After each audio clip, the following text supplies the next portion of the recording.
Hey there, welcome back to my channel. If it's your first time here, thanks for stopping by. I hope you'll find this information useful. What I thought I'd do today is do a Q&A of my upcoming Appalachian Trail through hike attempt. So I've sought some questions from some of the viewers and subscribers, and I'll be going through those today to answer them, hopefully give some information regarding my trip. So let's jump right into it. So first question comes from Art Mercer 7465. Art asks, "What are your plans when you get lost?" Well, first and foremost, I'm going to use an app called Far Out. Some know it. It used to be called Gut Hook, but now it's called Far Out. And I'm going to actually read a couple things right here off the Far Out app to better describe it. I think it'll make a little more sense. So within the Far Out app, all of the data for our routes is collected by trusted individuals and partner organizations, and is kept meticulously up to date.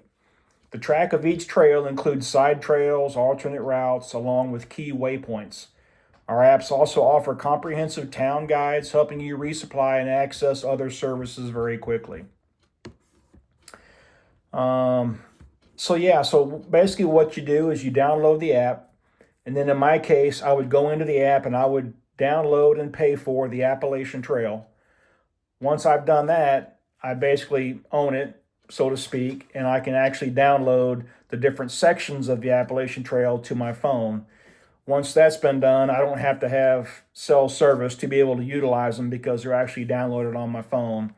But within that app, within each section, it gives you all the information you essentially need. It gives you a terrain view, so it shows kind of what the next, however far you want to look out, distance has as far as elevation gain, descent.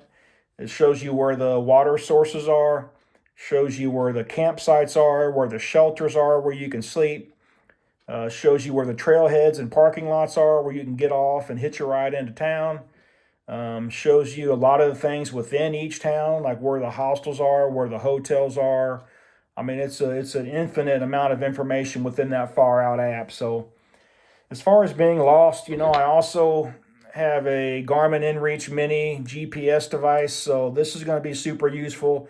If I were to truly get lost, I can literally use this as a breadcrumb dropper.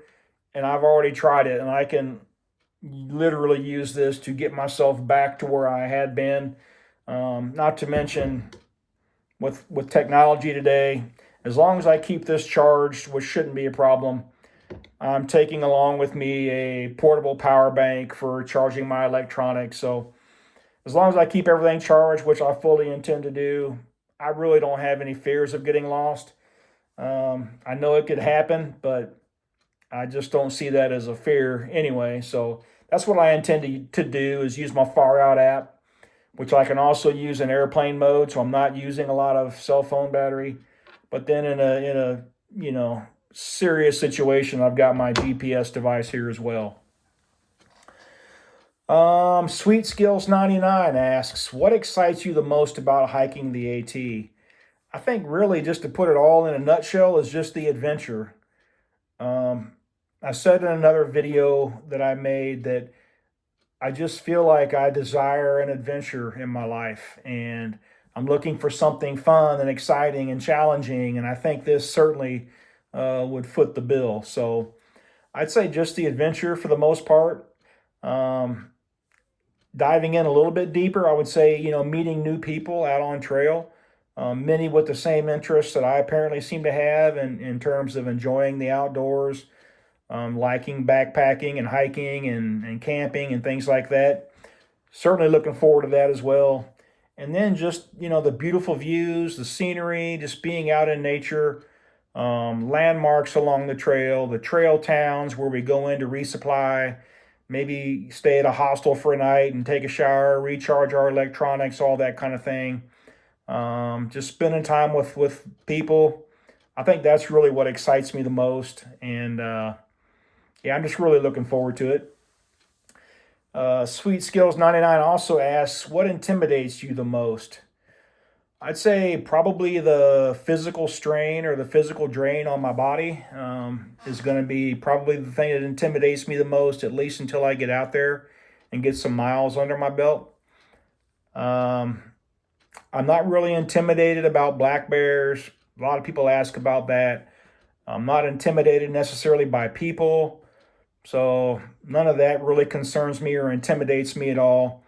Probably the physical challenge is going to be the number one thing that would intimidate me at this point. And up until the point in time that I get my trail legs established and I start feeling better and I realize that my body's just going through a normal morph or whatever you want to call it for having just been spending day after day after day hiking.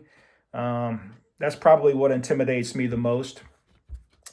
Julia Strawn 1816 asks a couple questions. How do you plan to manage your pace each day to ensure you're done when you'd like to be? That's actually a great question. Probably one of the main tools I'll use is that Far Out app, which I can kind of use to determine how far I've gone and how many days, what my average miles traveled is per week or per month or whatever. And I think using that would certainly be a great tool. I also have another app on my phone. It's a hiker's journal. And if I stay consistent with it, I think that would be useful as well because basically if you go in there every day and track how many miles you've done or the point to point that you've actually traveled, it auto populates information that could be useful as you go. Again, how many miles I've traveled day to day, how many Neros or zeros I've taken when I've went into town, things like that, it'll track. So I'm looking forward to potentially using that as well to keep me on pace. But the main thing is really just listening to my body and trying to find that fine line between hiking what's manageable for my body and what's not. Listening to any pains, anything outside of normal pain. I understand there's going to be some pains and there's going to be some super sore muscles and things like that. But trying to find that fine line and adding that into my pace is probably going to be equally as important. Next question is, what item are you bringing that you think will come in most handy? I thought about this a little bit, and I would probably say my headphones. I've got some bone conducting earphones that I'm going to be wearing so I can still hear what's going on around me or someone talking to me, but I also can hear whatever I'm playing through my headphones. So I tend to get a lot of motivation from certain music, podcasts, things like that. And I think there's going to be days where I feel drained on trail and I feel like using music and or podcasts to my advantage to kind of help provide motivation or keep me going, keep my mind occupied. I think it's going to be very useful. So that's probably the item that I'm looking most forward to, or that I think will come in most handy. Then the third question is, what meal do you think will be your go-to while you're out there? Pretty simply, ramen is very popular out on the trail because it's super lightweight. It has roughly 370 calories, which isn't a ton, but my plan is to make some ramen and then put in some chunk light tuna or some chicken into the ramen. And I think that'll give me a good start on protein as well as the salt from the seasoning packet. Going to be using a lot of salt or excreting a lot of salt from sweat and things like that while hiking on trail. So I think that's going to be one of the go-tos on trail. I also have a few of these adventure meals. I'm probably not going to eat a lot of these because they're kind of pricey. Normally they're like anywhere from $11 to $15, $16 a package. So that might be more of a special treat. I got the beef stew here. So things like that. It depends on what you want to carry, really. I mean, there's always room for some M&M minis and things like that. I got all kinds of different tuna packets in my bag. So, yeah, and snacks, little Nutella, Be Ready bars and things like that. So I think, though, the staple, at least starting out, is going to be the ramen and maybe on occasion one of those Mountain House type meals. All right, next question comes from RWP722. Do you think a pocket knife and a come get you some attitude is adequate protection from bears, or will you carry bear spray? as I alluded to earlier, I'm not overly worried about bears. I understand that they'll be out there in this part of the country. I'm not diminishing that. I'm not diminishing the likelihood that I'll run into a bear at some point, but I'm going to try to just, be bear aware, be aware of my surroundings, and keep my head on a swivel, if you will. And but I will not be packing bear spray. The knife I'm going to take is probably just a real small pocket knife. Probably couldn't even hurt myself with it if I tried. Kind of a knife, but I'll be carrying that, and yeah, I'll just let it be what it's going to be. So, and then final question is JSS 8488 says, how will you be getting to Amicalola Falls State Park to actually begin your adventure?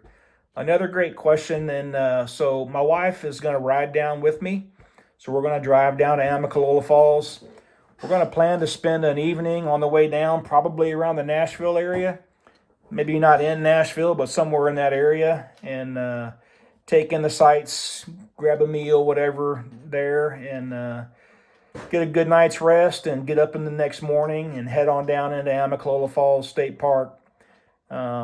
I've got a night there at the Amicalola Falls Lodge reserved already, and I'm going to get down there early enough that day to get in there and get my briefing done at the spot where you do that. Probably sit through the Leave No Trace 10-minute session and learn about those principles. And they even offer a shakedown of your backpack. If it looks like your pack is way too heavy, they'll go through each item in your bag and just have a conversation with you on whether you actually need that or not, whether it'll be useful to you, whether you're packing too much, and give you a chance, at least one final chance, to send anything back home you want to. So I don't know that I'll take advantage of that, but I may. It just kind of depends. But yeah, and then the next morning, wake up at the lodge there and hit the trail, and somebody wants to play. If you can't see him, Bear's down here with his little New York City taxi cab. But yeah, get up the next morning and hike up the Springer, kiss my wife goodbye, and hit the trail. That's kind of the plan right now. So this video's gone on long enough. I appreciate you if you stuck around this long. Thank you. If you're not subscribed to the channel, I'd certainly appreciate it. Maybe considering giving this video a like.